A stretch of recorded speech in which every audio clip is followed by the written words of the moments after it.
Okay, I've got the head bolted back on, torqued down,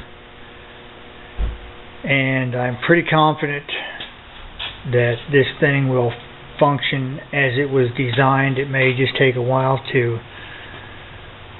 run and kind of loop itself up and make it work better, but here's where I've got. These, of course, are the two intake outlets for the air cleaners, and I've got a piece of paper there on top of the compressed air exhaust. So here's what we've got.